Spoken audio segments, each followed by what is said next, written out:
Okay, guys, thanks for waiting and welcome back to yet another fun-packed, fantastic Flying Pig United fan panel preview. As you can see, I'm on with quite a few guests here, and we're going to be looking at the Villa game, obviously the league game and not the FA Cup game. We're going to talk a little bit about what we thought of that last game. But yeah, we're going to look at the preview for the league game between United and Villa. And of course, my name is Eddie. Good to see everyone again. Usman Talks United. How you doing, lad? Yeah, I'm not too bad, man. Coming off a win, man. Can't complain on it. Good, man. Good stuff. And we've got Kay Slater. How you doing? Good.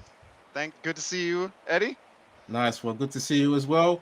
And we've got a returning guest, Maisie, for a second appearance. How you doing? I'm very well, thank you. How are you? Yeah, doing all right. And of course, welcoming Errol for his first appearance. How you doing, lad? Oh, thank you for having me on the channel. Absolutely amazing to be here. How are you doing? Yeah, man, doing all right, man. I'm just really trying to get G'd up, because we've not had good football in the past, I don't know how long, the past 2 months. So, I want to have a good preview today. Just got to give a big shout out to people in the comments. Cool Homies, one of the mods, keep the trolls out, mate. Do some good work. TJ's cool. Overfloater, what a name. That makes you think of something dirty there, but okay. 133 Sports Further. Flying Pig United is in here, the boss. He should be on later with a preview of his own as well. He's going to get a bit more into the stats. We're going to have more of like a debate. We're going to have more of like a debate kind of show today. Rushmano, big up to you, saying boom. See, this is the kind of energy I want to see the Man United players show, boom, just have that kind of enthusiasm. Now, Kane in the joint as well. Good to see you, lad. But yeah, so let's talk a little bit about that last game because I was severely disappointed, guys. I mean, Ralph Ragnick comes in. He's a technical coach, right? We know he's got tactics. Supposed to be godfather of the Gegenpress, right? And it's like ever since the Crystal Palace game, it showed a good half hour, maybe 20 minutes of some press, and ever since it's gone slowly back towards Ole ball. We saw it especially in that second half against Villa. We got by the skin of our teeth, man. I mean, we were just relying on counter-attack in that second half, from what I saw. Especially second half, like I said, we were getting dominated. Our midfield, our McFred, who, kind of looked good in some other games, but it just seems like they're too inconsistent, So, yeah, for me, that last game, it's not promising for me. I was worried about the last game. We won it 1-0, scraped it, but we know under Ole, when we scrape games, we eventually get found out. So I'm not. I was backing Ralph, because I wanted to see the tactical change, but I'm not really feeling it, man. I'm worried about this next game. I don't want to be worried, Ralph in his press conference was saying we may have to keep changing formations and stuff like that. I'll get into more of his quotes later on, but I'm not seeing it, guys. Usman, man, what's your thoughts on that last game? Yeah, the last game followed a similar pattern. Absolutely battered, really, to be quite honest with you. Nothing has changed in terms of the football. I think for me that's the biggest disappointment. At the end of the day, a new manager is going to come in. It's going to be difficult for them to implement their style of football instantaneously. But we haven't really seen any positive. But the biggest issue for that game for me was the fact that he took so long to make changes. I mean, Everyone knew that we would get overrun in the midfield, and to an extent, I kind of feel sorry for McFred off the back of that game. A lot of people are going to scapegoat them, and I've been very critical of them, as well as many people have. But I just think they got hung out to dry in that game, to be quite honest with you. At the end of the day, if common football knowledge suggests 3v2 in the middle of the park, you're going to get overrun consistently, unless the three aren't good players. So for literally 90% of that game, there were 3v2 in the middle of the park. Bruno Fernandes is not dropping into the pocket. I mean, if you're playing number 10, you've got to help defensively. And this is why I criticize Bruno Fernandes. His discipline off the ball is non-existent. You've got to make it a 3v3. He's an experienced player. I mean, I'm sat at home and I can quite clearly see that we're getting overrun in the middle of the park. Cavani, felt sorry for him as well. Got absolutely no service. But coming back to the original point, for me, it took Rangnick way too long to react, and then eventually it brings on Danny van der Beek. I believe it was at the 71st, 72nd minute, and we look completely fine. And that's not because of Donny necessarily. Of course, it was on a personal level, but it was because we packed the middle of the park.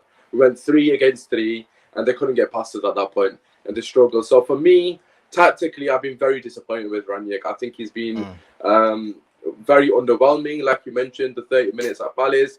I mean, myself, yourself, we were rubbing our hands like Rio Ferdinand, in the BT studio. If you know, thinking it's gonna be a good tenure under Rangnick, but it's just not happened. Yeah, I mean, there's some interesting things you're bringing up there, and yeah, it's disappointing to see that the players are going back to what they're used to. It seems like Ralph is adapting to the team, because I don't get those substitutions that you just mentioned. It did seem like it was Ole making some of those substitutions, especially in, I think it was the Wolves game where Greenwood was like the best player, and then he came off, and then we've had the kind of rhetoric that it's easy to take off this kind of player because he's like one of the youth. He won't take much offense to it. So I'm a little bit worried about that. I mean, there's rumors that maybe someone else is influencing the team, like maybe the board or somehow. You guys are shaking your head, but why are we still seeing the same kind of things there? That's the thing, isn't it? Why are we seeing the similar things we're seeing under Ole? I'll come to Case later on that. Actually, what do you think? Is Ralph in full control? I think that's a difficult question, because I think, first of all, he's on a 6-month managing contract, so he has to come in and he's pressured to get results, right? But he's also pressured to restructure the club and the way that we go about playing. Those are 2 massive jobs for one man who doesn't even have a full complement of assistant coaches with him to do.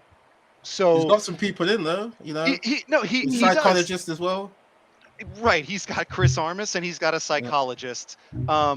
But I think it's a difficult job for one man to do, and I think from what I was reading up until, and I don't know if it's completely current, and I told you this before, but they were having groups of 6 United players come into Carrington and training at one time.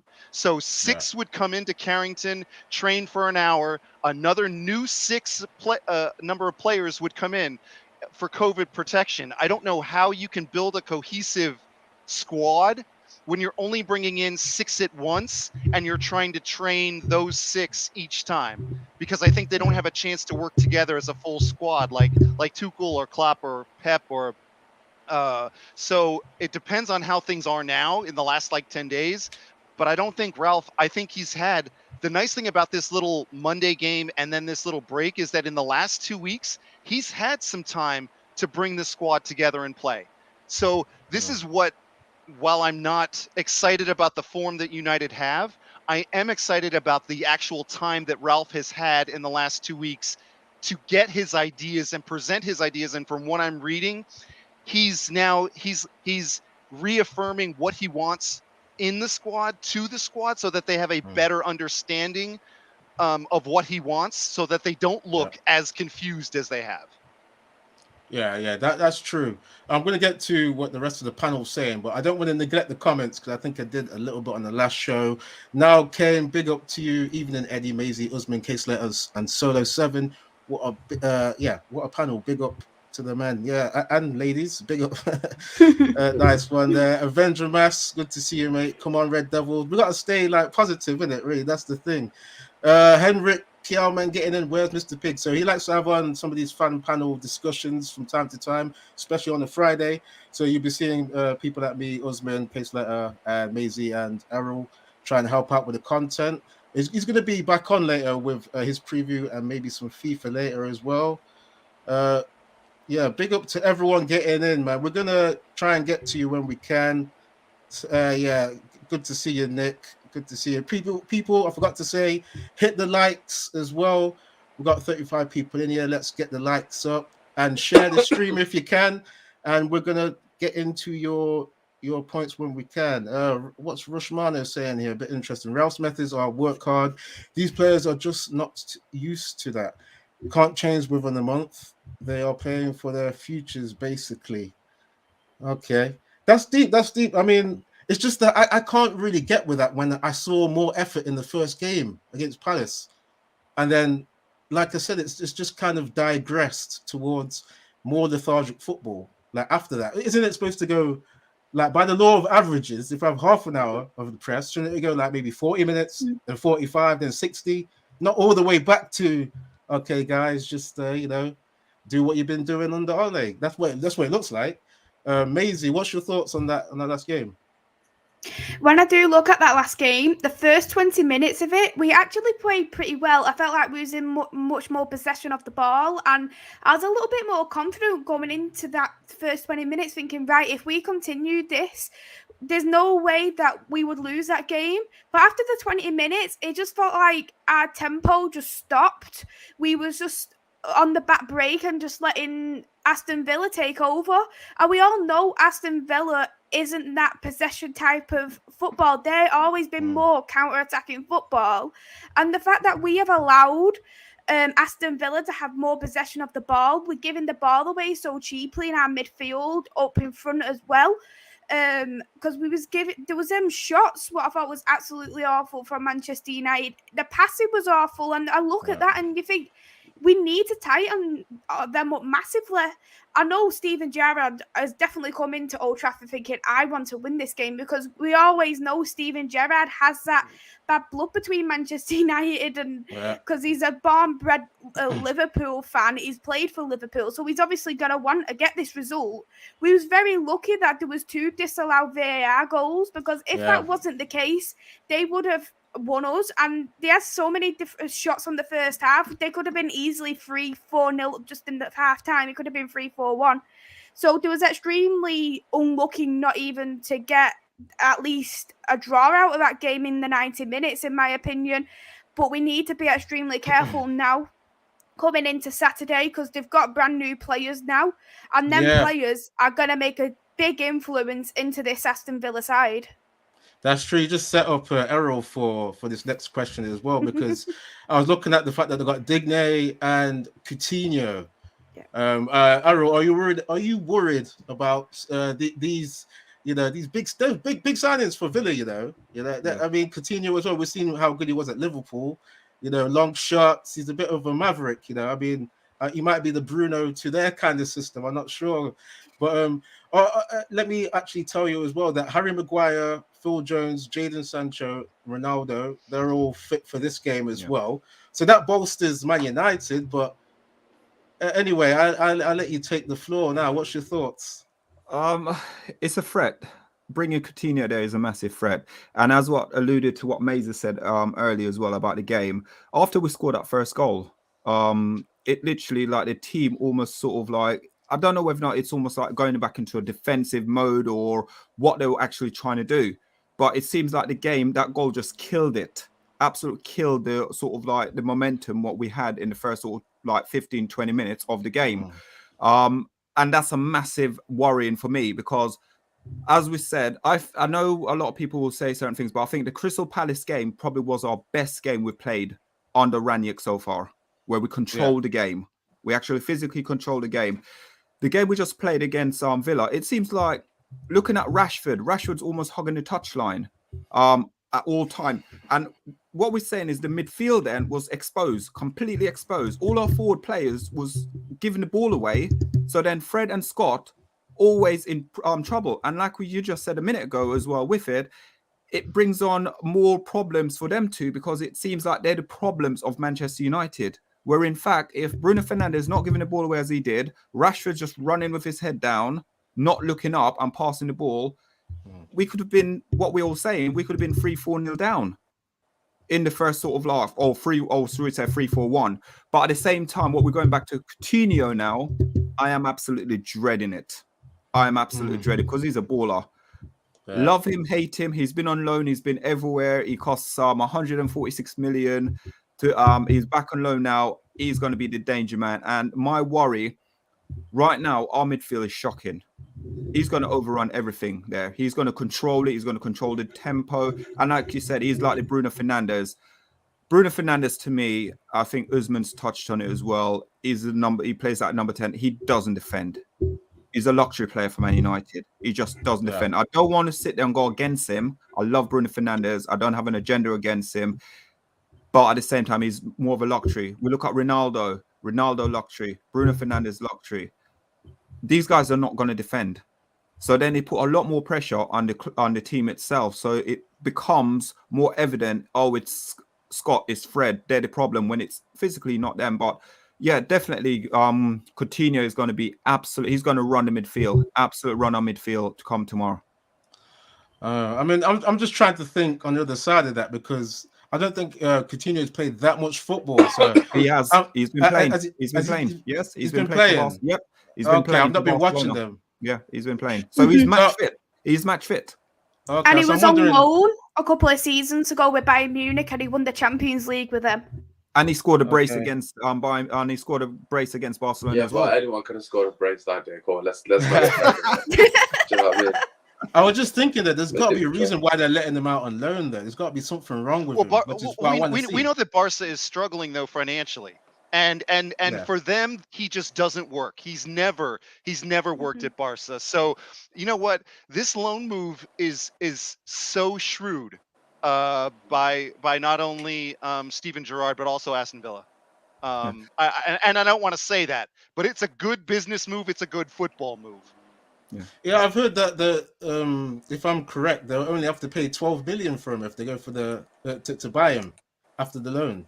Now, how does he go?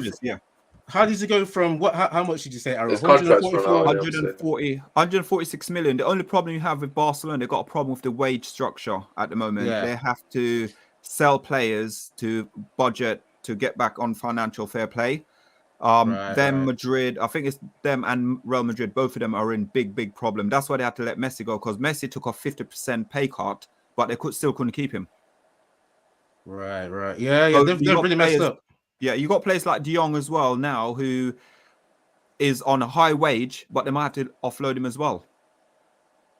Okay. Might be some players that Man United could snatch. I don't know. You know, Man United still got some big bucks. I don't know. Maybe they can steal some players that look good. Guys, 139 likes. Keep hitting that like. That's it. Let's get up there. Let's help the channel. Interesting comments coming in. We're going to talk about Ronaldo a bit later. People saying Ronaldo for captain. I mean, he came out with his interview. I'm going to get into that a bit later on. Eddie, can I ask Errol something real quick? Go on, lad. So, Errol, I was just to go back how Bruno Fernandes is a luxury player, and I admit that he's not defensively a genius, right?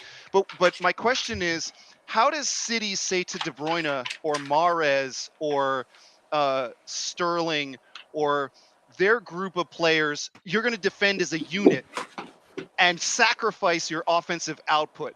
Why are we not able to say to our guys, our talented guys, hey, look at this unit. We don't want to be City, but City has had success this way by working as a unit and sacrificing for each other. Why do you think we're not able to get that same type of dedication from our players? Discipline, all down to discipline. Everything's discipline. Bruno Fernandes, I love him. But the problem is with Bruno Fernandes, it's almost like numbers. Everything's numbers. Certain football players, it's numbers. They have to hit this number. They've got to hit that number. They've got to do this because they want to become the big player. It's when you look at Bruno Fernandes taking penalties. Yeah, I think he's missed, 2 penalties, 3 penalties, I think, for United since he's been there. But before that, yeah, it's 2 or 3 penalties. But before that, you had like Rashford taking the penalties and things like that. The Bruno Fernandes come in and basically take it. And it's about generically numbers to make himself become this icon at Manchester United, scoring all the penalties, becoming an icon. I want to take all the free kicks. Bruno Fernandes want to do everything because Bruno Fernandes is about Bruno Fernandes. It's not about a team.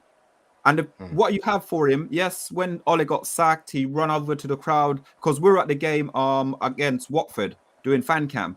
And basically what he was running over, clapping, saying it's nothing to do with Ole, it's nothing to do with... But when you look in his performance doesn't warrant for him saying, oh, it's not Ole, it's everyone. He should be performing at a higher level. He does it for Portugal. He dives. He just drops on the floor. You touch him, he falls over. But it's a disciplinary where you got to get instill in these players to get them to come out to play for the badge. Because I get frustrated because I see all these guys getting paid so much money, and Man United right now, it's a massive problem. We always saying blame the hierarchy, blame this. The players got to take responsibility. It's not always the manager. These players need to be directly. Errol, real quick though, Ezra Auditore is saying I disagree. He's saying Bruno is a team player. I don't know if you were saying he wasn't a team player. You're just saying he has that productivity where he tries a lot of maverick kind of stuff. You know, correct. But were you saying he's not a team player? Then? No. What I was saying is like a maverick. Exactly what you're saying. But the issue with Bruno Fernandes under Ole, he was probably the only player that pressed. So you got to give that to him. He was the only player that probably. Yeah, but that was a huge detriment to the team, though. And that was a huge. If you watched the game back the other day on Monday as well, Cavani and Bruno was one of the main reasons we were getting absolutely battered, because for some reason they took it upon themselves to press as a duo. You don't press as a two. You press as a 5, a 6, a 7, wherever it may be. But them two pressing and leaving gaping holes in the middle of the park, because it's very easy to bypass a two-man press. There was a numerous occasions where they were trying to call Rashford into the press. Yeah. But you could quite clearly see Rashford wasn't pressing, and they were still taking it upon themselves to press. Which for me, I understand why they're doing it, and I'm not discrediting that. I wish Rashford was pressing with them, but quite clearly that wasn't part of the plan. Let's press. So Cavani's going, Bruno's going, and they're just bypassing us. So for me, everything you said about Bruno Fernandes, I do agree with quite a lot of what you said in terms of discipline. That's something that is his biggest fault for me personally. But what I will say is that I think he's actually a huge detriment to the team as it currently stands. For me, I'd rather have prime Juan Mata than Bruno Fernandes is at number 10. Only because Juan Mata's got IQ. Bruno Fernandes has not got IQ. Because Mata's done now, isn't it? His legs. Not now, but what I'm trying to say is prime one, if Juan Mata is sat at number 10, he knows when to press. He knows when to sit in the middle of the park. He's not going to leave gaping holes behind him. And Cavani as well, it's within his nature to press from the front, which I understand. But at the same time, unless you're pressing in a group of 5 or 6, you're literally allowing the team to get passed through, because you're pressing, you're leaving big holes, and that's why they had acres of space to run onto McFred. Whether they're good enough or not is a different conversation. But Bruno Fernandes and Cavani were leaving them exposed constantly because they were in defensive shape. Can I ask you real quick then, Osman? Because you said maybe it wasn't part of the plan for just those two then. Do you think Rashford just wasn't listening to Rangnick to get in that press? Because I saw that. He was not getting on their wavelength. There was a couple, to be honest, Rashford, I'm sure that's a complete different conversation. What's going on with Marcus Rashford at the moment? But there was a couple of occasions that Rashford frustrated me in that sense. He's a young lad as well, so I expect him to be pressing. I mean, there was one occasion where the ball got switched from their left side to the right, and Rashford's ran so late. It's pointless of him running at that point, because they are going to get control and play around him, and then they'll sort of beat the press. And then that's the issue at Man United. And I think Rangnick has noticed that it's going to take a long time for the players to actually understand his instructions, because some of the players are doing it, some of the players are not doing it. That's what we saw under Oli. It's very disjointed. You're meant to defend from the front, but we can't defend from the front because some of the players are on a different page as it currently stands. And I think that's the issue that he's trying to overcome. And the players aren't running enough. Let's be real. The bare minimum, running obviously off the ball, defensively, etc. Obviously, you mentioned Bruno Fernandes. To be fair to me, he runs a lot, but he runs like a headless chicken. He runs with no IQ. Yeah. You can't just run for the sake of running, and a lot of our players are doing that. You see Donny van de Beek coming on, and again, there's no point in praising him because he's not going to get a game. But his IQ and his intelligence to be in the right position consistently is why he's a top player, and that's why I want him to start. Bruno Fernandes, you don't say, he's in the right position frequent enough for me, and same with Rashford, Cavani, etc. Okay, before I get to the rest of the panel, got super chat from Man United. The Hodge, thanks for your input, mate. Big up to the lot of you, but where's Goat Picky? So yeah, he likes, as I said earlier, he likes to have these fan panel programs on where we have a bit of a debate. He'll be on with his preview later on, maybe around like 9 o'clock, 10 o'clock, and a bit of FIFA later on as well. But thanks for the input there. 54 likes as well, guys. Keep hitting that like and subscribe if you're new. Maisie, what do you think then, really? Because the press is fundamental to what Rangnick wants to do, right? And if we just got two players doing it, it's a bit similar to Ole's regime, where it's just two players leave the midfield and the midfield is exposed. You know, do you see Rashford really getting on board with the press, or maybe more of the same? Of basically we're going back to Ole ball and we're just trying to get results.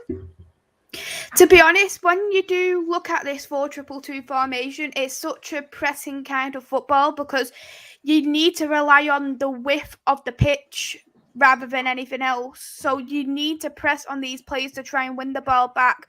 When you've only got around 2-3 players who press in the entire game, like you say Cavani is a pressing player. Some people say Bruno presses in a lot of games, and Fred is a pressing player as well. If these 3 players only press in the entire game and then the other 8 players decide not to press, it's not going to work out. It's going to be extremely unbalanced. So you look at it and you think, this formation, is this the right formation then going forward if this is a pressing kind of formation? And that reverts back to the last week's conversation. Move it back to what the players know of the 4-2-3-1 or change it to the 4-3-3, the ones where we know the players are familiar with. I'm not the one with the player power, but we still need to do something what the players are used to right now. And we all know this for the pressing kind of play.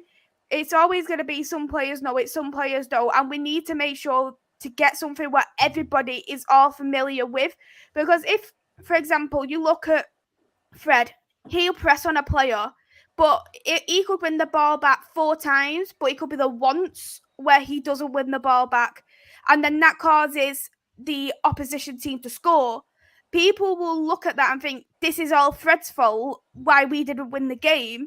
But there could be that 8 other players who decided not to press.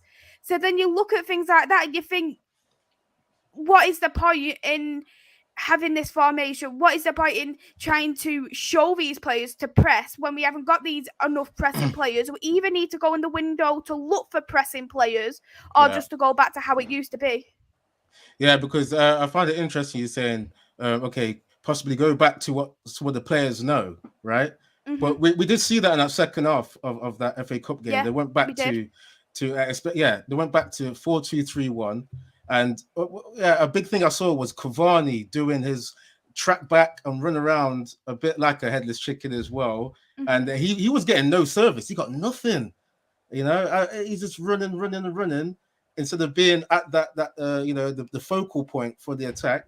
That was really frustrating. So I really want to see the players actually brainwashed, if that is possible, to do the pressing game, because this is frustrating to see them play lethargic football. Another thing, what I have noticed, especially in this Aston Villa game, it feels like the players don't trust each other. It looks like, you look at Rashford, you look at Greenwood, who were taking a lot of the shots, but you could see like Ronaldo or Cavani was free also in the box, but then they decide to take the shot. You look at that and you think, is this a lack of trust with your teammate?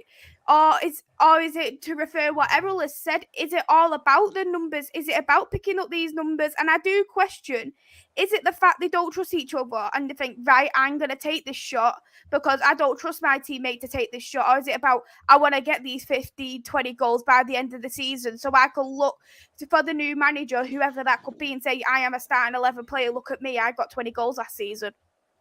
It's such a selfish mentality, which we did see that on the Ole. Kay Slater, what do you think of that kind of thing then? Because do you think players are going to still do that? Because we saw the mentality. If people are taking shots, they're thinking if they get a goal, they're going to be in the first team for the next game. That seems like that was the mentality. Are we gonna see more good team play? Coming up to like these next games that we have, because it has been like just a month and a bit, so there's still time to be learning what Ralph wants to have. So what do you see? I think getting that mentality is going to take longer than a month.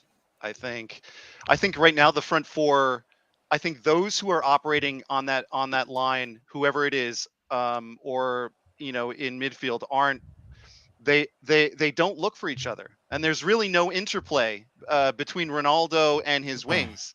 So I think that's I think they have to understand their job.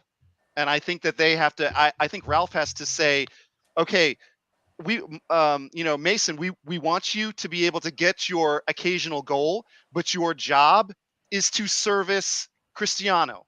That is your job. You need to do, work with Bruno, and come in and open things up. Because when I watched that game, Saturday's game, when he gets the ball, it's like one idea. It's like one idea. It's like a friend. It's like a friend that I have when I go to the bar. He doesn't go to hang out with us. He's like, he enters the door and boom to one girl, boom to the next girl, boom to the next I knew girl. you'd say that. It's one thing. One thing is on his mind. Mason's a great goal scorer. He can score with either foot, right? But what has he not mastered? What has he not really developed? It's that interplay with his partners on that line. And I don't see it from Marcus. I don't see it from Mason. And I wish that I would, because when we do see it, we will score more goals. Okay, guys, there's a lot of interesting points coming in. I'm trying to keep up with the chat as well. I want to keep you guys involved. Brian Tellers is saying, how can they be getting $1 million to be lazy in their job? That's a big thing, because sometimes when you're underpaid, you don't tend to do the job you want to do. But then obviously there's the balance. If you're getting paid too much, you may become too comfortable. But I mean, what do you guys think? Shouldn't that money make you want to play it to the best of your ability if you're getting that kind of money? I was thinking of something, Eddie, and what I was thinking is it a possibility all this could be related around money for some of the players? Because you got Ronaldo's come in on a big contract, a huge contract. Paul Pogba apparently is going to have a huge contract if he signs it or whatever is on the table. Didn't they say 500K or something mad like that? Yeah, exactly. Something crazy. Exactly. Craziness. But could it be a thing like that where players are sitting there thinking, well, if he's getting this much money, I want this much money. You don't know. Playing devil advocate here, you don't know. I don't think that comes into question, to be honest. I think it's quite clear what the issue is, and it's the mentality. I mean, the fact that Ronaldo's come in and there's been so many issues is it's been a blessing for me personally as a fan to see him cause so many issues, because at the end of the day, if it came in and it was smooth sailing and we were flying, obviously that would be the ideal scenario. Because there's been so much friction between him and the other players, a lot of it is down to the fact that their mentalities aren't the same. I mean, there's that story with Wes Brown when he went to Sunderland, and basically he realised the mentality shift from Man United to Sunderland was astronomical. The players were talking about going out to the club after they just lost the game, and he was absolutely shocked. I'm not saying that our standards are as low as Sunderland's, but a lot of those players in there, they don't seem to care about winning. They're just there for the paycheck. I suppose that does relate to money, but they're there just because, we've come second, that's good enough for me. I mean, Ronaldo's interview said a lot to me in the sense that, he's not here just to take part. He's here to take over, as he has always done. So, for me, it comes down to mentality. A lot of the players, I mean, I can name so many of them, but so many of the players haven't been in a position where they're in teams that win consistently. They're not used to being in that scenario. They're not used to pushing themselves to the absolute limit to get what they want. And a lot of it stems from the captaincy. It's quite simple for me. If Maguire's the captain, what has Maguire got on his CV that suggests to me that he's going to set a leadership and set the bar at a high enough standard for Manchester United? The guys do nothing but get relegated. I mean, four relegations, Usman. Four relegations. Yeah, exactly. Like, the fact that he's your captain, how is he going to motivate and inspire the rest of the team that when he's absolutely achieved nothing respectfully in his career to be the captain of Manchester United? And at the end of the day, you look to your captain for guidance, you look to your captain for motivation, and he's got 4 relegations. So for me, money might be a factor. Some of them, as Eddie said, they might be complacent, they might be happy, they might be comfortable. But for me, the biggest issue at the club is the mentality is nowhere near good enough. That comes from the Glazers. They're happy to accept top 4, like with Arsenal. That comes from the fans. That comes from the players in particular. Bruno Fernandes talking about, this is what Man United should be, etc., etc. I don't see on the pitch the week after. Phil Jones, for me, basically proved everything that is wrong with Manchester United Football Club. The guy came in, I think we said this on the show, he was the only one who had a point to prove. Well, you would think, because they all should have had a point to prove. We've been shocking all season. Yeah, he had a bigger point.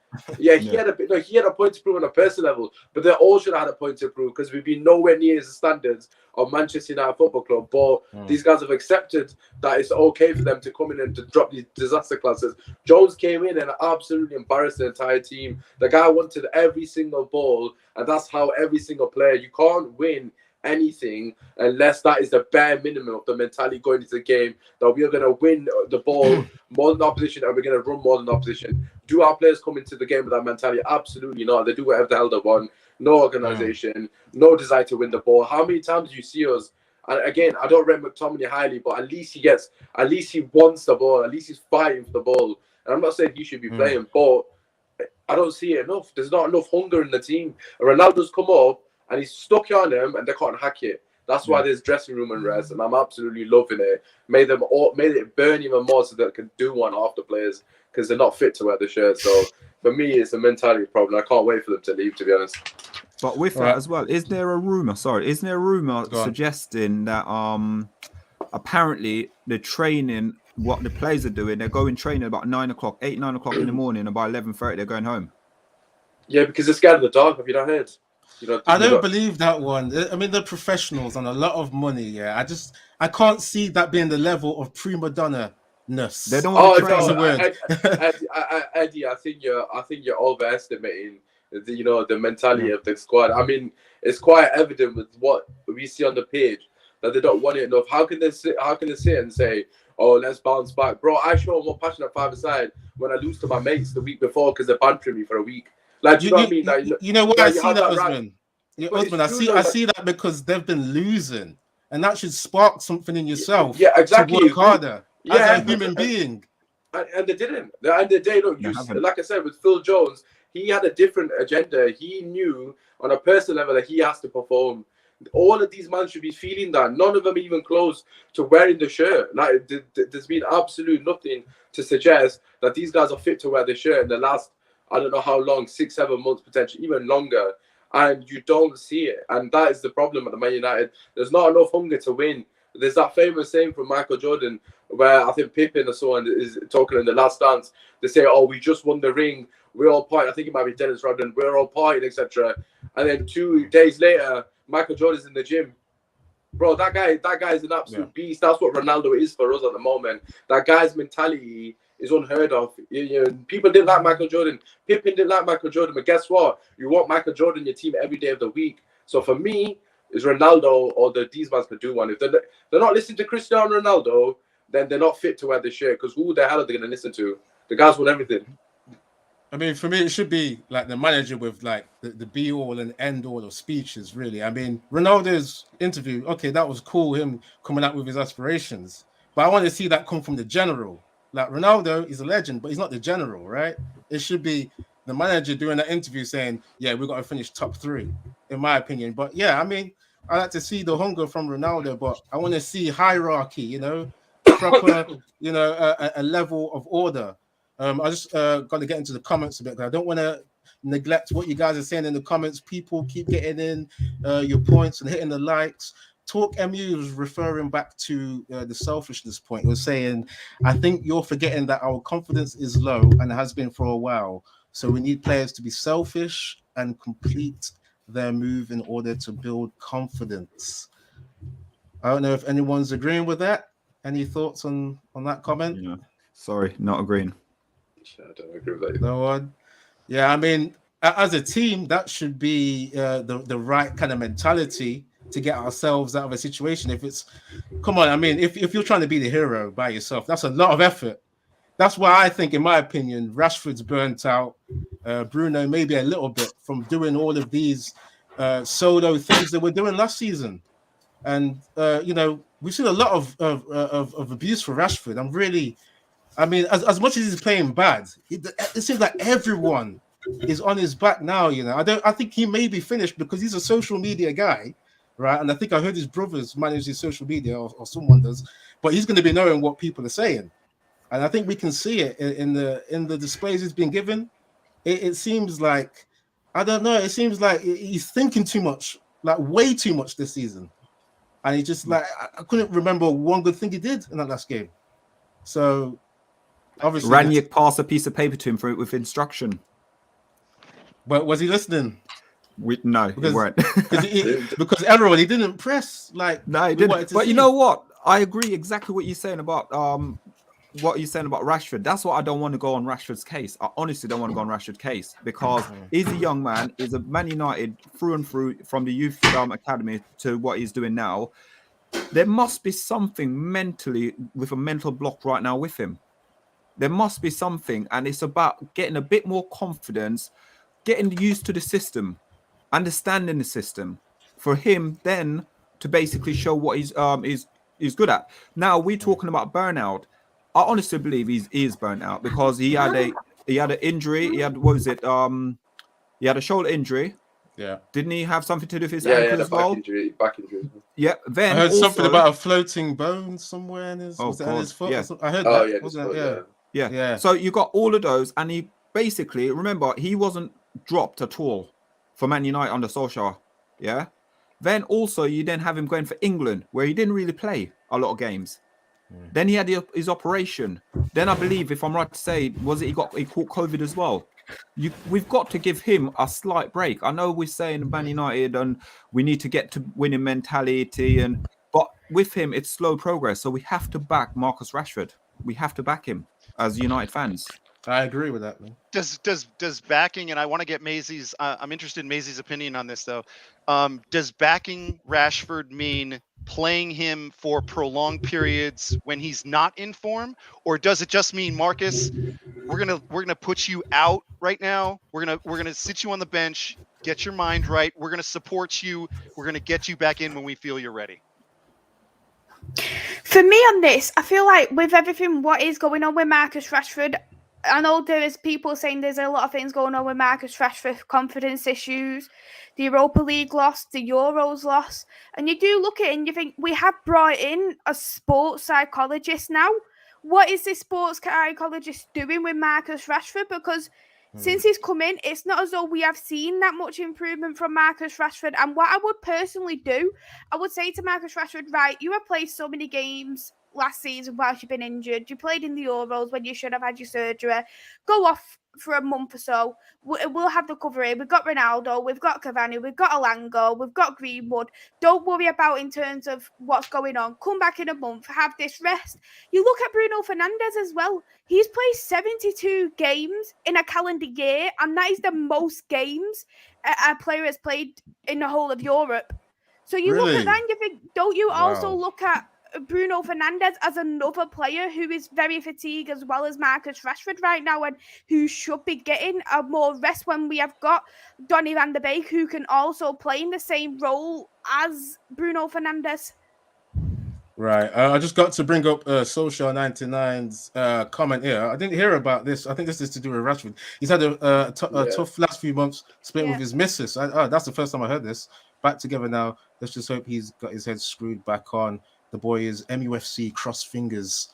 Yeah, man. 100% agree with that. I got both hands with cross fingers, man, because, you know what I mean? He was the boy wonder for the past few seasons. So to see him go out like this, imagine him, you know, getting sold to Barcelona or wherever he's been linked with, and this is the end. This would be a bad end to his career at Man United, you know? I'd still appreciate what he's done. He's done quite a bit. You look at the stats, you know, goals and assists, and you know, when he could dribble, he's been able to dribble in the past. I don't know, that dribbling has gone out of the window, you know. So it's really, really unfortunate to see that. Jarhead Odama is having no kind of, you know, he's being ruthless here. Excuses, not reasons. Okay, I think we've discussed reasons, man. Like, you know, because just going back to that splitting up with your missus, emotional things like that can mess you up, you know. We're all different. We all encounter emotional things in different ways. You know, we have different resilience to what's going on. And this is Man United. You know, we're forgetting that almost all of the media is on Man United. All of the social media, you know, is on Man United. It's a lot of pressure for these guys. So, you know, I'm not surprised we're seeing some of this. Do you think expectations also play a lot in terms of players like Rashford, players like Bruno Fernandes as well? Because we have been highly critical about that. Even Harry Maguire, I would say, is about expectations. Because we've seen how they have played at Manchester United. Like, you look at, in particular, Rashford's first season, he come in because there was injuries in the when we was playing in the Europa League. Scored 2 goals in his debut, scored against relegated Aston Villa. You look at Bruno Fernandes, highest goal scorer as a midfielder in the Premier League last season, and you look at as well Harry Maguire, who people would argue is undroppable for Manchester United centre-back option. You look at that and you think, do you also think, as well as people think there's reasons, there's also expectations for the club and the fans, because we think we have seen this from these players and they're not doing that now. And I just feel like expectations do play a big factor into all this too. I agree with that. Has anyone got any more thoughts on that? Yeah, just with the Rashford thing, obviously for me, it's his mental state. He seems like a broken man, to be honest. His body language is not painting a great picture.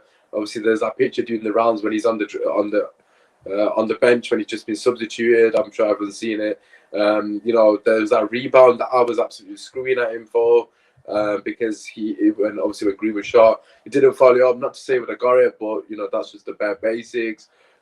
His overall body language for me just screams of a man that he's at rock bottom. And it's not excuses. I don't want to sit here and make excuses because the performances have been nowhere near good enough. But this is when the manager needs to come in and protect your players, because it's quite evident that Rashford is not going to play himself back into form.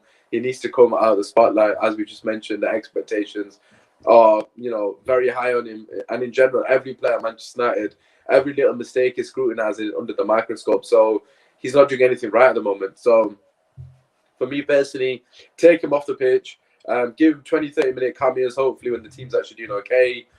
You've been seeing on numerous occasions when he's come off the bench. He's had decent cameos, but Elanga literally came on for 4 minutes and did more than Rashford did in the whole 90 comfortably as well. Not even just saying that for the sake of it. Elanga beat his man. Rashford literally never beat his man in the whole 88 minutes he played. So I think that the manager needs to be a bit wiser and protect him, because he's not looking like someone that's wanting to be on the pitch. If anything, he's looking like he's hiding, and he seems a shadow of it from himself. Which for me personally, it's sad. Look, I'm not making excuses for it, but we got to factor in the fact that it's just not going on for him mentally, and it's hard to overcome that at Manchester United because the pressure's always on you. So I'd take him by the team, to be quite honest with you. I don't want to see him play tomorrow. Maybe 10 minutes if we're winning potentially, but apart from that, he shouldn't be starting. Okay, well, yeah, we've got to actually get into our team, see what players we'll think will play. I just got to honor some comments as well. Batman Night Van, thanks for getting in here. I don't get it. Players earn so much money and they're on low confidence.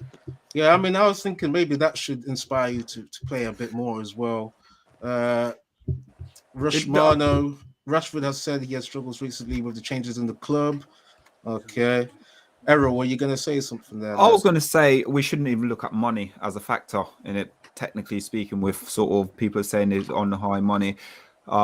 Listen, as a footballer, and you see loads of people when they write their books and everything at the end of their playing career, most of them will sit there and tell you they don't even know to make a cup of coffee, because they've been training since that sort of age where their parents is taking them to the football game. Their parents are spending thousands and thousands and thousands. So being sort of a professional footballer and getting that to that stage, it's not cheap. So for me, when people talking about how much money people are getting paid, I just think it's rubbish, because it's a dedication. You're dedicating your whole life. You don't have a social life as a footballer. You don't have it. So when it comes to money, no, I'm not having that about being on high money and basically, you know what I mean? We do have mental problems as well as humans. Yeah, that's true. And I've got to bring up this point because I do disagree with it. G Wolf United Gaming, thanks for getting in here. He's one of the mods as well. Rashford has been shit since he has been made MBE. If he isn't fit, he should have said he doesn't deserve to be in the team. You see, I mean, G Wolf's been saying that may have affected him in terms of what do you call it, being a distraction, or maybe he's thinking, he's of a high status where, I don't know, he's getting complacent. I mean, obviously, the players are not just players, right? They're humans. They have other things they're going to do in their and they've got other things they're going to do in their spare time, right? They've got lives, isn't it? Life is about balance. You do your job and you have your hobbies and your other interests. So I don't know whether you guys think any of the MBE stuff has affected him. No, it's not. Like you just said a minute ago, someone said he's broke up with his missus. He's back with his missus now. He's coming through injuries, coming through COVID. There's a lot going on in his life. So for me, we as humans just need to sit there and think for 1 minute. You got to think as well, at Old Trafford, you got 70,000 people. You're having a bad performance, you're having a bad time, and also that's not playing in your brain. It's almost like you just want to sit there and just let the ground open up on you because you got all that pressure on you as well. That's true, man. That's true. So you got to have that resilience, you know. I'm hoping Ralph is helping with some of this kind of stuff. I mean, I think he is. That psychologist is going to be on overtime, man. You know, I don't know if that psychologist is going to need a therapist after he's done with his team because there's a lot of work on. He's got Marcus to work on. Yeah, keep listening. Keep listening. You know that Donnie's going in there every week. Do not name Fred. Do not name Fred. Fred don't need no help. Really? Dean Anderson will be in there as well, probably. Fred needs to be consistent though, Errol, man. I think he needs some psychology there as well, man. I don't know what you're saying on Fred though. He's on and off from what I see though. He is on and off, but again, we struck a goal earlier where we're talking about the midfield, how open up the midfield is, and I think Fred just get too much criticism for Man United. There's other players that there's bigger problems with than Fred. Okay. I agree. I completely agree with Errol, to be honest. Just because I do look at it and you do think there is definitely other issues what I feel like needs to be addressed. One for me is leadership. I just don't feel like there's the leadership that we do have. We need to look at other leadership roles just because the leader who we have currently on the pitch, he isn't displaying true leadership roles. So we need to look at leadership options for one.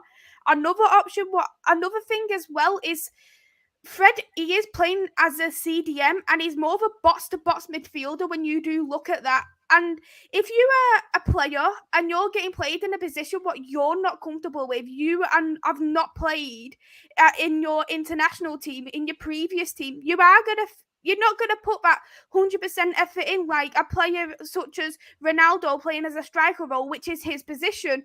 It's just not right for the player to play in that role. And that's the issue with a midfielder, that we need that CDM. So we allow other players to flow in their natural roles like Fred. And we get maybe to see more of Donny because he's a natural CDM there as well.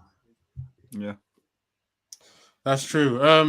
I just wanted to come back to, the game at hand as well. We've gone on a bit of a tangent there. Really good stuff there, and it just shows how many problems there are at Man United. We've probably talked about maybe 5% of what's going on. That is a problem.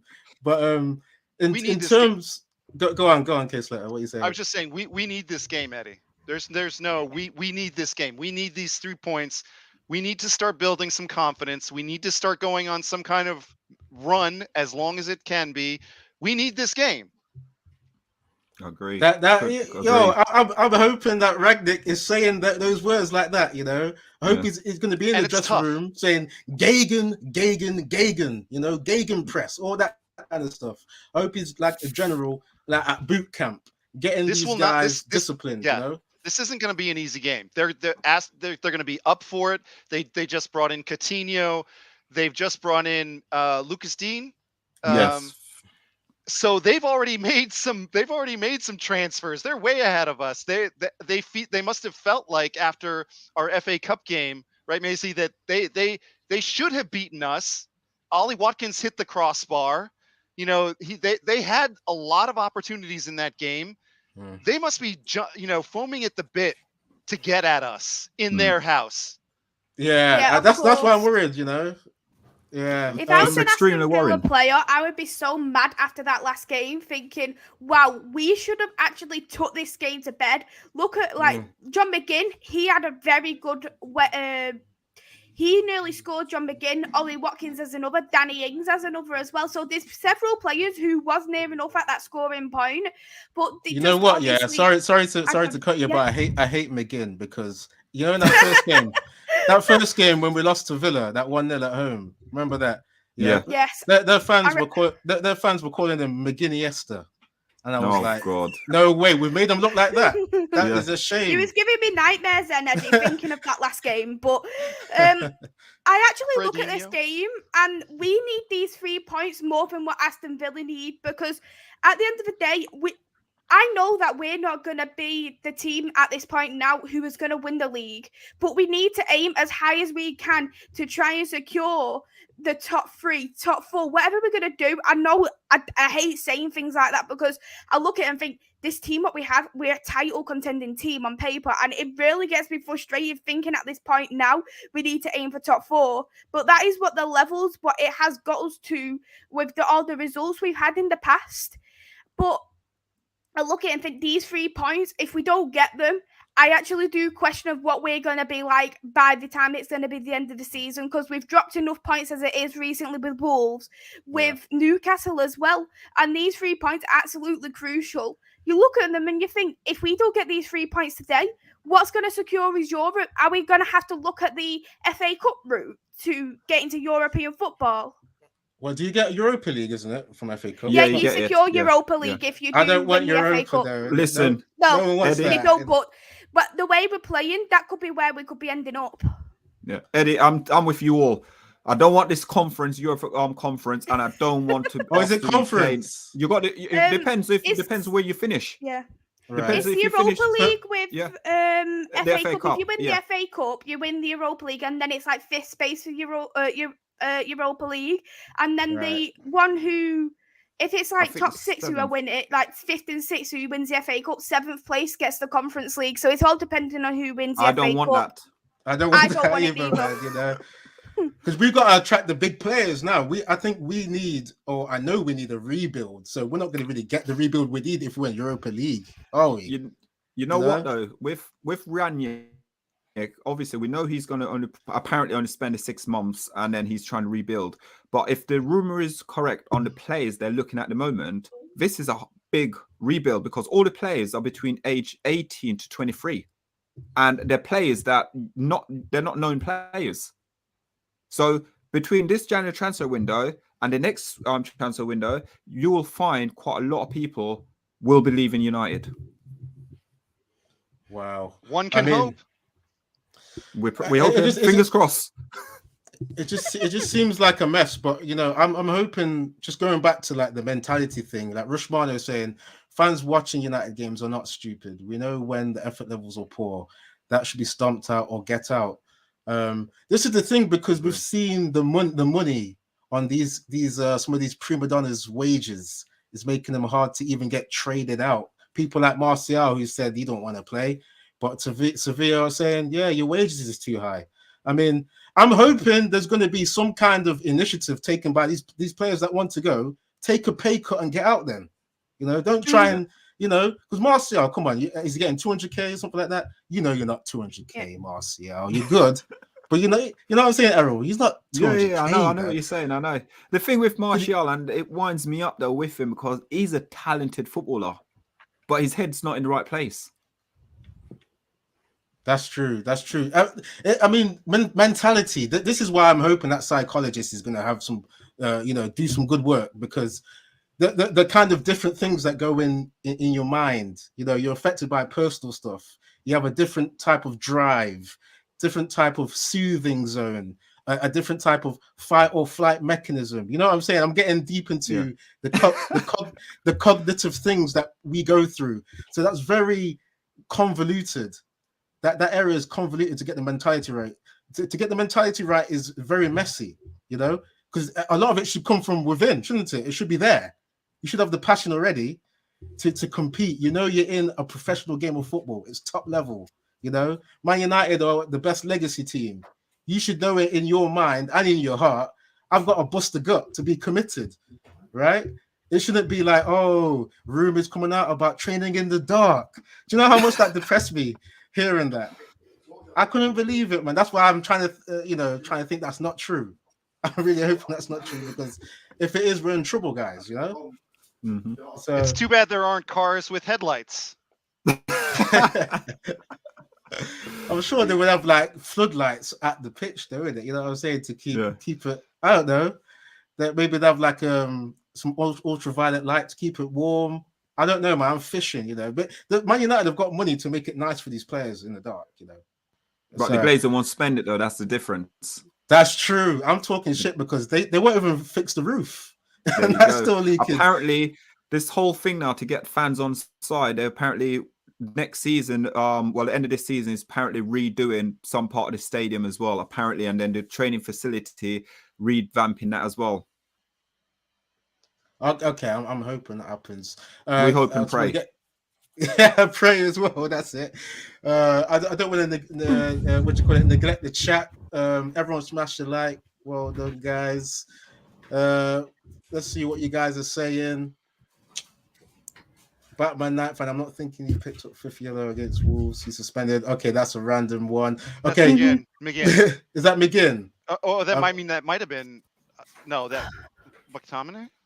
No, McTominay and Shaw are both out on yellow cards. They're both out. Yeah. Let's see. All right, guys, we're going to actually get into our teams then. So people in the comments, so you can join in, get in what teams you think will be played. Ahmed, just be a little bit positive, saying we're Flotsman. Come on, man. There's still time. Still time to save the season, Ahmed. Just but like the everyone's saying, point, Eddie, it's like we are fucked. Oh no, we got listen, at the end there we can't give up. There's still, I think, is it 49 points left to play for, something like that, if I'm right? 47 to 49 points, I think. There's a lot of points. This is what I'm saying. Like, let's not get hasty. That's all I'm saying. So let me ask you guys then, and I'll ask people in the chat then, because I'm going to play the devil's advocate as well, yeah. Even if we lose this game, and if Errol's right, there'll still be 46 points. Yeah. So we're not losing the game. We're not losing. Guys in the chat, just objectively, regardless of the result, do you think Man United will get this top 4? Okay, just hit a 1 if you think yes, and a 2 if you think no. We're going to get into our predictions for the teams then. So I'll just remind you guys, let me look at the table right now. So we are in 7th right now, Eddie. 7th. Yeah. 7th place, 31 points. We've got a game in the hand against Spurs, who are in 6th place with 33 points. Arsenal, they've got 35 points. We've got a game in the hand on them. So, and we got two with the big boys at the top. Right, and then West Ham 4th place, 37 points. So and then they've played 21 games. So if Man United win their next 2 games, they can get 37 points. That will be level with West Ham anyway. I mean, I don't want to say we can lose this game, but we could do it. And there's a lot of points on offer, but you want to have the momentum, don't you? Yeah. So I'm not sure. Okay, let me see what people are saying for what we think is going to happen then. Johnny, a lot of ones. Yeah, Johnny confident. Max Arentz, not confident. Avenger Mask, confident. Oh, Solskjaer. I think you want Ole to come back, don't you, man? Saying you're not confident. I'm wondering why you kept your name as Solskjaer as well, man. Come on, change it to Ralph, man. It's Ralph time. Batman saying, yeah, Batman's one of the guys that's really optimistic to 1, Josh 702. It's a bit of a mixture, isn't it? There was quite a few 1s, but I see some 2s coming in too. Well, when we look at the 4, I don't think, for those people who are saying 1, it's because I think the talent says we can win. The form says no. If we're just looking on our form and how we play, then I don't know how somebody can be confident coming into this game. If we can say, yes, our talent with Cristiano and Cavani and Varane and De Gea and Luke Shaw, I mean, I can ring off these names and these talents, right? But we're not playing on form right now. Yeah, that's true. I'm so frustrated with that because I really want to see us dominate a midfield. I mean, I think it's the last 2 times Villa have dominated the midfield. They have a good midfield. Yeah. I think we've maybe had 1 good half against them, and that was the first half in the FA Cup game. And And then you got to think Douglas Luiz run us raggedly in the last game, and then you got Ramsey as well, youngster 20-year-old run us ragged. So what, Errol, are you saying maybe Douglas Luiz should have been our Brazilian in that midfield, not Fred? no comment. Errol, now the difference between McGinn and Coutinho, though, right? We know that Coutinho is not going to be physical, but he is going to be looking to make that incisive pass, right? Yes. So that's what I'm looking for is how we're going to make that switch from understanding how McGinn is going to be playing against us to, hey, Philippe, how's it going? You know what the thing is? Fred will give him a pass. That's it. Two Brazilians together. Yeah, there'll be that chemistry. Like, you know, one's from Bradford, one's from Brazil, but we don't know which one. I just got to highlight Social 99 saying, because I was challenging him on his name, having Ole as manager may be one of our biggest errors club has ever made. But okay. Yeah. I mean, taking Solskjaer's name into context, he has got 99 there, so he is pretty much putting a tribute to the player rather than the manager. So, yeah, it's good. It's good to be an honest there, Solskjaer 99. I hear that. Let's go to our teams, guys, because we're running out of a bit of time right now. Okay, so that last game we played a 4-2-2-2. I always forget how many twos are in there. 4-2-2-2. Yeah. And then we reverted to a 4-2-3-1, right? The last team was De Gea, Shaw, Varane, Lindelof, Dalot, Mick, Rashford, Bruno, Greenwood, and Cavani, right? So it's been like almost a week since that last game as well. And I've not really heard of fresh injuries. There is the case of Donny being wanted still, because I don't know if you guys saw the press conference. Rangnick was still saying he wants Donny to be considered for these, because we're in 3 competitions still. So he's still saying we're going to have the rotation where we may need Donny. So I don't think he's going to be leaving, really. So maybe we might see a start from him. I don't know if anyone's got their team in mind now, or if not, I will go now. If anyone's got their team, do you want to go? I'll start then. Yeah, I'll start the team. So, I was listening to a channel which does like analysis. You know, Statman Dave. He was looking at the fact that Ralph has used 4-1-2-1-2 in his previous regimes at other different teams. So I was predicting that for the FA Cup game, but obviously we didn't see it.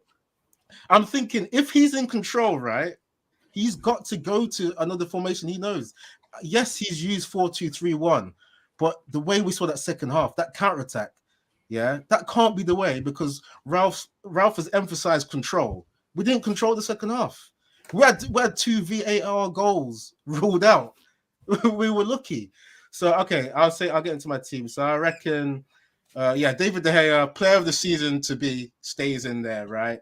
The 2 centre-backs, because of the player politics, I think Maguire comes back in. I don't know if Jones comes back in, you know. So I see Varane, Maguire, Luke Shaw will stay there. He's looked all right sometimes.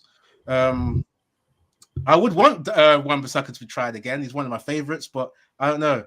I think maybe Dalot stays in there. Errol shaking your head. We'll come to your team. I don't know about McFred. If Ralph's saying that he's going to stick with having Donny in the team, surely he's got to get a game then. So I would go Fred with Donny. I reckon Rashford might get pulled out, you know, and then we have. Actually, I'm not sure, man. I'm not sure. This is hard, man. No, I don't know. Rashford stays in then to try and get some confidence. Bruno in the middle, and then Greenwood dropped out, Sancho on the right, and then Ronaldo back in at the top as well. I've messed up my formation, by the way, guys. I said 4-1-2-1-2. I said 4. Oh, no, okay. So I don't know. I should have let someone else go first.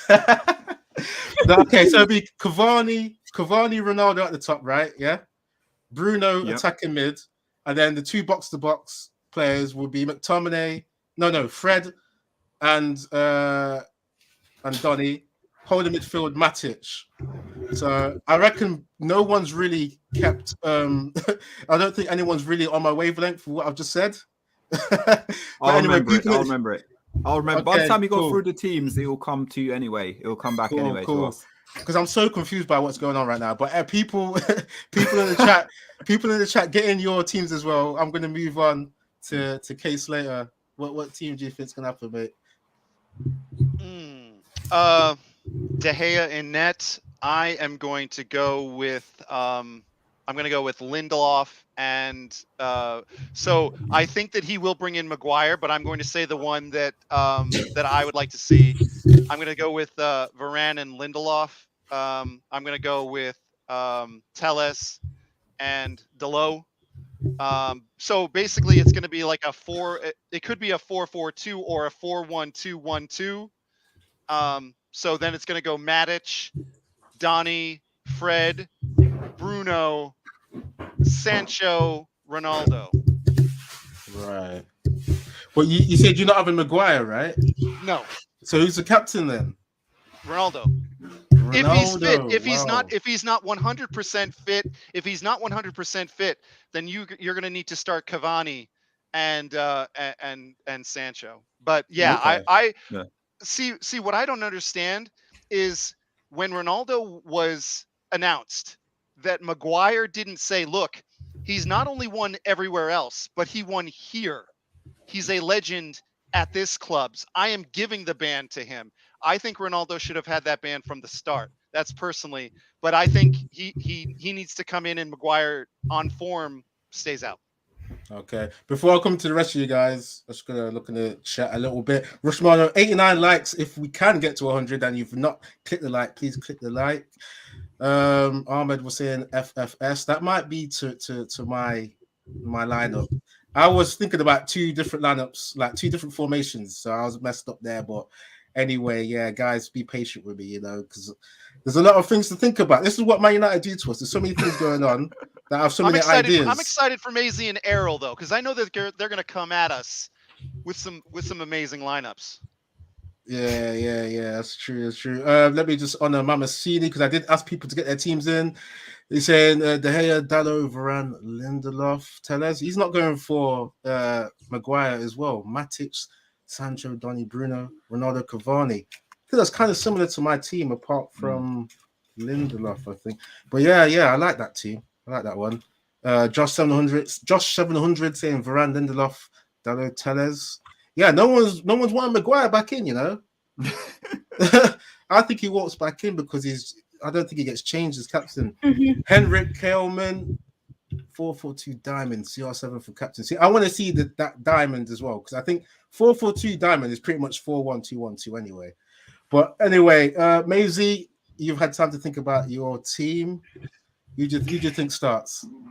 Yeah, I think he's still going to stay with this 4-2-2 formation just because it has been used quite frequently. So I think he's going to stick at that. In goal, it's going to be De Gea. I can't see any other way Dean Henderson is going to get in, especially rumours suggesting that he hasn't been turning up for training recently. So wow.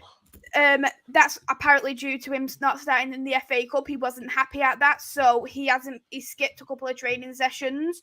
I think on the left is going to be Telles because Luke Shaw's out of suspension. The right back, I'm going to go with Dalot, just because with Dalot, he works a lot better with Telles. On the centre-back, I think Harry Maguire does get it in, just knowing that the fact he is a captain, is back from his injury.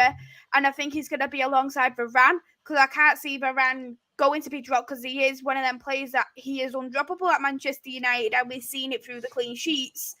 In the first two, I think it's going to be Matic and Fred, because Scott McTominay is also out on suspension. I can't see Donny starting, to be honest. You can't start a player and then let them play a full 90 minutes and continue to play full 90 minutes. You need to get them blended into the game by putting them as a sub, but putting him in a little bit earlier, like maybe on the 60th minute, then 50th, just so he builds that bit of game time. So I think that's the best option for Donny right now. on the other two, I'm going to go with Bruno Fernandes and I'm going to go with Mason Greenwood, just because I think he prefers playing Mason Greenwood right now in the wide area than he is as a central forward, just because we do have two natural central forwards right now. And Bruno Fernandes, you could clearly see in that Wolves game in particular when he came on as a substitute, the creativity and the level he brought in as a substitute. It just felt like the game felt a lot different. It felt like it had a lot more energy. And up front, it's going to be Ronaldo and Cavani. Okay, some good analysis there. I mean, so you said McTominay is suspended, and Yes. what's his Yeah. name? Luke Shaw. Luke Shaw. So I got to drop Shaw for my team. So I got to put Tellers of mine. Errol, before I come to you, let me just honor what Johnny's saying. What I'd like to see is 4-4-2. Tellers, Varane, Maguire. Hey, we've got a fan from Maguire here. Tellers, Varane, Maguire, Dallo, Elanga. Yep. Oh. He's been shouted around all week in the media. Jones. Wait, hold on. We've got the four defenders there. Tellers, Varane, Maguire, Dallo, Elanga, and where's Jones player there? What? Defensive mid? Yeah, number 6. He can All play right. there. Okay. He can play Yeah, there. I remember when he came for Blackburn. That was Yeah, one of can his play positions. number 6, yeah. Okay. Ooh. Imagine. Errol, imagine if he was the answer to our number 6 all along. Can you play completely wrapped in bubble wrap though? That is my question. You know what? Like we said, Phil Jones get a lot of criticism, but I think he's a player that we can trial. We haven't trialed him there yet. We have not trialed him. So why can't we try him there and see if the number 6 work for him? Also, another player, what probably a lot of people don't know about as well, is also could play Lindelof there as well. Yeah, I've heard that one too. He's got some, what do you call it, mobility. And he's good on the ball from what I've seen. Sometimes, remember when he has played that ball over the top to Rashford sometimes? Oh, what a ball for that goal. Woo!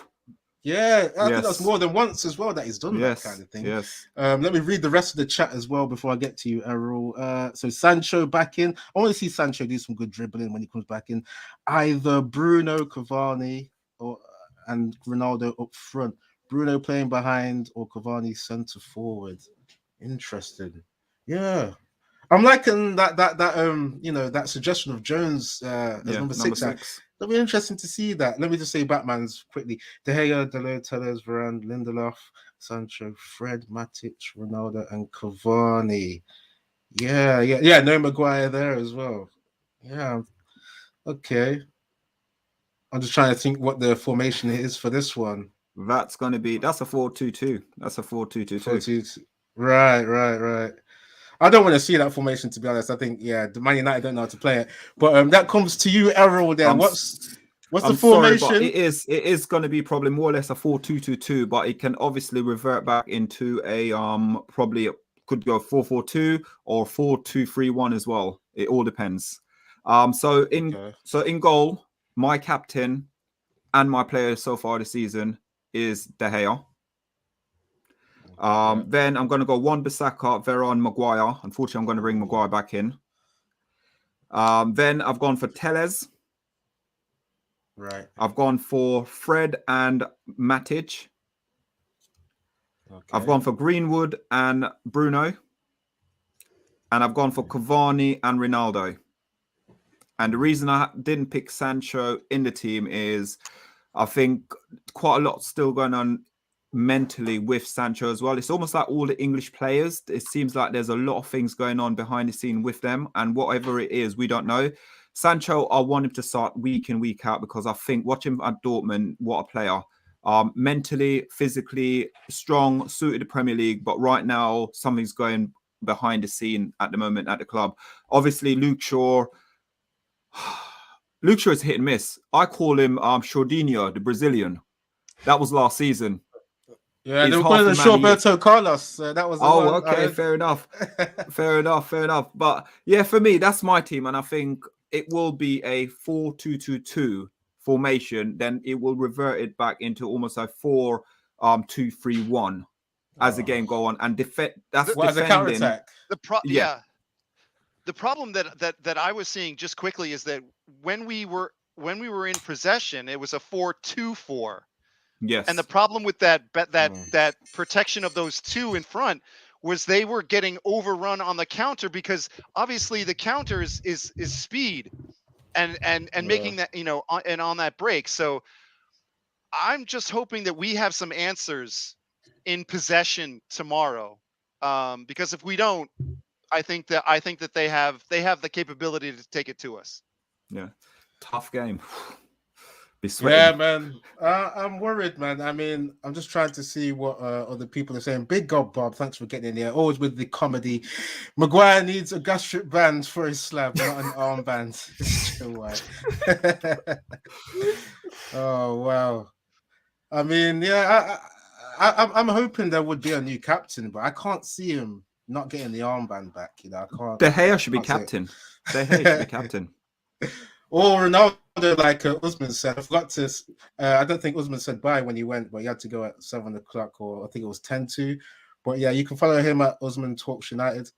Shazad Ahmed with his fantasy team here. Ronaldo.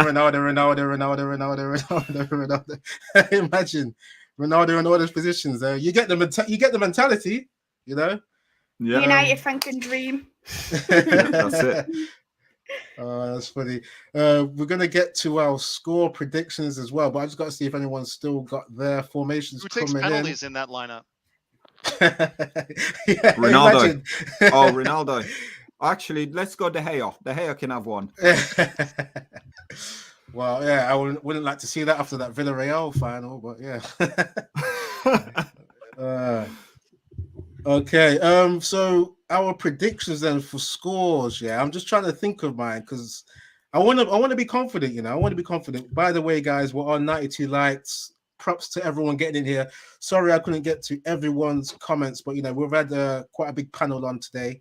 We did have 5 people at one time, and thanks to everyone that has gotten your points of view. So everyone, get in your scores in the comments. I'm thinking we're going to struggle just like that previous game.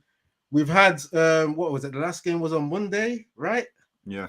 So we've had Tuesday would be a rest period, and then Wednesday, Thursday, and then today practicing again. 3 days training. I don't expect to see much difference, guys. So, wow, I'm struggling. I think it might be a draw. It's just come to me 1-1. I reckon we go down a goal. Sorry to be a little bit pessimistic. We go down a goal. I reckon if Coutinho starts, he's going to be the villain. He gets a goal, and then we have to leave it to Xavier Ronaldo to get one. So I'm going 1-1. K Slater, man, what your thoughts? I agree. I think I'd love to see us go in and just take that environment and just make those fans pissed off at us. I'd love it, but I can't right now. I can't. I'm thinking 1-1. Yeah. Wow. Mamasini's getting in here. Thanks for getting in here, Mamasini. He's always in these debates that we have. 3-1 United. Confident. Oh, yeah. I like I like that. Okay. Flying Pig the Don is in here. Flying Pig 2-1. United the Don 2-1. I like the optimism. Avenger Mash, I don't know what you're on. I want to have that 5-1. I would love that, man. That would really get us feeling good. I mean, Josh 700 is on the same stuff. 5-0. Josh 700, nice. Yeah, hopefully, fingers crossed, bring that scoring line into us. We won it. And Jarhead Odama 3-2. Yeah, it could be close there. Shazad Ahmed 3-1. Yeah, it's I don't know. I'm not sure about it. Errol, what's your thoughts, man?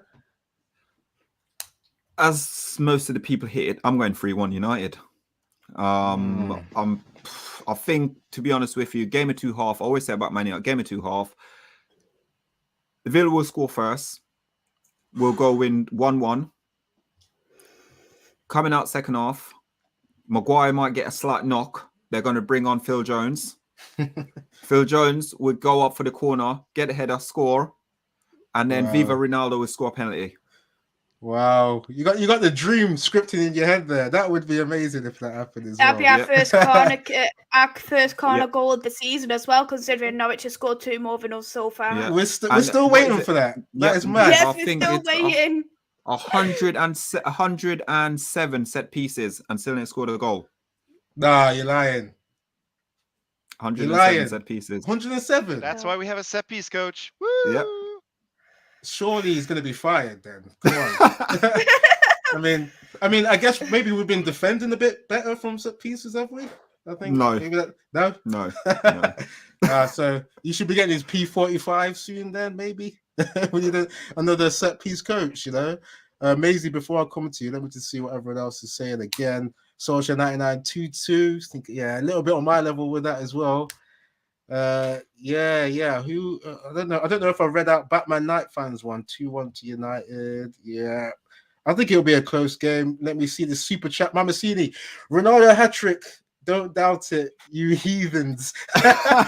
Come on. I'm trying to be honest though, Mamasini. You know, I'm not trying to blaspheme against the legend Ronaldo, but I did say he would save us to get a draw. Hopefully I'm wrong, you know. 3-1 win, come on. So Maisie, what's your thoughts on that as well? I'm not even confident with this game, especially after the game that happened on Monday and knowing that they've actually strengthened the team now, which I think they're going to use. They've got a new left back in. They've got a Coutinho in as well. So you look at that and it's only advantages for Aston Villa. So I'm actually going to agree. I'm going to go with a 1-1 draw as well. Wow.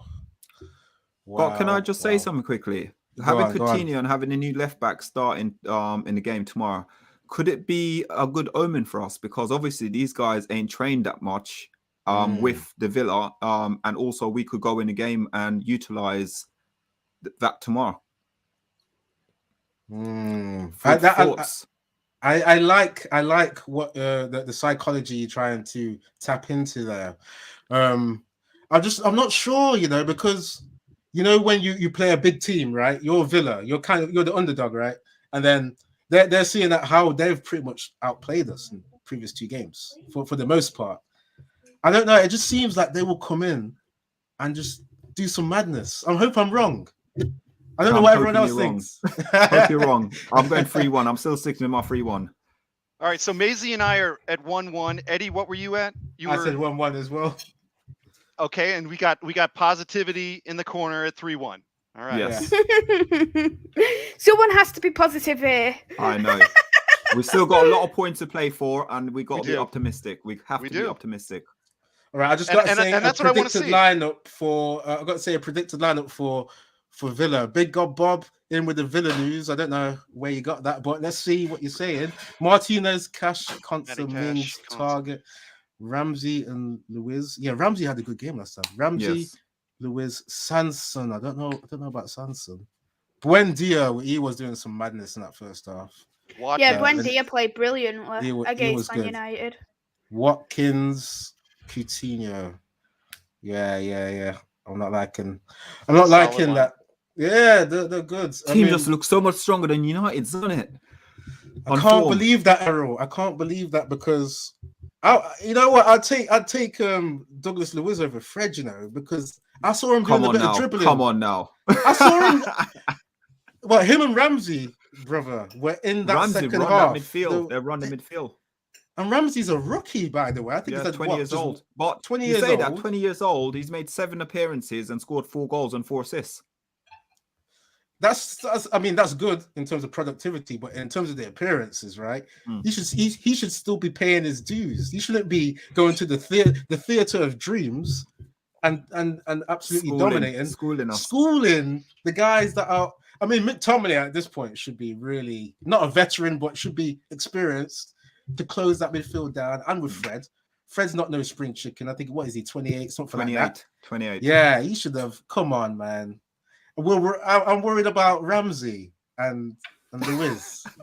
This is mad. This is young players don't have fear though. You got to remember when you're young, you just burst on the scene. And you're trying to prove a point. You got no fear. With play, the more experience you get, it's almost like I don't know. It doesn't become that way anymore. It's about when you're young, you go in and you're trying to win every ball. Sort of not clue. Like remember Rooney when Rooney came to United. He was that sort of player, wasn't he? Yeah. Can we go and get Rooney maybe Ralph has got to try some of these youth, these guys from the academy. Then get the hunger in there. Has to. Has to. Wow. Okay, guys, we're gonna have to wrap up there. We've gone on quite a bit. Yeah, everyone, I hope you've smashed the like in the comments. Yeah, I mean, I tried to get into as many comments as I could, guys. Thanks for the participation. Yeah, Josh 700. Let me read you what you're saying. I'm actually pessimist, but after I saw that Ronaldo speech of 20 minutes, my respect for players went through the roof. That's why 5-0 hope we reached that top 3. Yeah, I mean, we did talk about the Ronaldo interview. So, what do you guys think that helps to inspire the players? Then that he's saying we've got to finish top 3. We didn't come to. We have to finish top 3. There's nothing. Yeah. No, we cannot. We cannot. Especially if Arsenal finish above us, that's a crime. There's no way. Oh yeah, Banter FC no way. Can't finish above us. No, guys. Cannot finish above us. Spurs cannot finish above us. None of Even those clubs can Conte. finish above They us. got Conte. I do not care who they. I do not care who they got. They cannot finish above us. They can't because their team's still finish. Their team's still sloppy, isn't it? Really. If that team finish above Man United, it's embarrassing. I completely agree. You know, embarrassing. People like Kane have not been performing that well as one goal. He scored 1 goal. Is it 1 goal this season so far? He scored or something like that. Yeah, something like that. It's ridiculous. Yeah. If we take care of the performances, it starts tomorrow. Let's see what we can do. The result takes care of itself then. Well, yeah, we're gonna see, guys. Anyway, 192 likes. We're gonna wrap up here because the Flying Pig, who's allowed us to come on the channel and help with the content, is gonna have one of his previews come on a bit later. So keep your notifications on. Hit the like if you haven't. And yeah, I think you got some FIFA on as well later. So if you're into that, tune in for that as well. He's usually on at 11 o'clock. Get into the description. Flying Pig is on Instagram and Twitter, and he's a man of the people, so he will, he'll chat to you. So get into the comment and join the Bacon Brigade. So yeah, we're gonna wrap up here. Everyone that's been on the panel, thanks for coming in. Like I said, we're gonna see what's gonna happen. We've discussed a lot, but K Slater, where can people find you, mate? You can find me at Twitter at Harkes, Harkes. Thank you very much, Eddie and the Flying Pig, for having me on, and nice to see you and see Errol, and first time with Maisie. Nice one, nice. And Maisie, where can people find you? You can find me on my YouTube channel, which is Devils United. I do Manchester United content for the men and the women's side of the football. And I just want to say a big thank you for having me back on the channel again. It's an absolute brilliant channel. Thank you so much. You're welcome. It's been a good show. And Errol, you've been a great addition to the panel today as well. Hopefully you'll come on for some future shows, mate. Where can people find you as well? First things first, let me say a big thank you for you guys for having me on the channel. Absolutely amazing. Bundle of fun today. And yes, definitely we'll come back once you guys invite me back onto the channel again. But you can find me on the Man United Agenda on YouTube. And also you can find me on Man United Agenda on Twitter as well, or Solo7 on Twitter. And really appreciate you having us on. Okay. Don't you still have the FTB Sports thing? We do have FTB. Yeah, we do have FTB Sports as well. So we are a multi-channel. So we've got FTB Sports, who is the daddy channel. And we also have Paxton Road on the Armory TV, unfortunately, as well. So yeah, I'm on that channel as well. Okay, cool. Nice one for coming on. And for myself, I've got my channel. It's called Eddie's Football Waffle. So check that out. I'll try and add a little bit of levity to what we're going through. Hopefully the players, will turn things around and we have some good football to watch. Just got to give quick shout out to people in the comments. Thanks for being patient. Thanks for getting your comments in. Josh 700, Henrik Kelman, Social 99, Batman Night Fan, Big God Bob, Professor Love for Me. K Slater's in the comments. How are you on the show and in the comments as well? I'm multi-talented, Eddie. I'm everywhere. K Slater, you're better than I am. Seriously, that's quality. That's crazy. And Ellie didn't do a shout out to you, but here's your shout out. She's one of the good mods in here as well. So I hope hopefully you're doing well. Miss 528, thanks for the input. Good stream, guys. Where Griffo? Griffo, yeah, where were you, lad? you know, he's on the show sometimes, so I don't know where you were. You got to be on the next one then, lad. And then Mark B Television, Vusionator, Flying Pig, obviously the Don of the channel. Thanks, guys. Great show. Guys, have a good night, and I'm hoping that we have a good next game, you know, because come on, we got to get top 4, guys. So everyone, take care. We'll catch you later.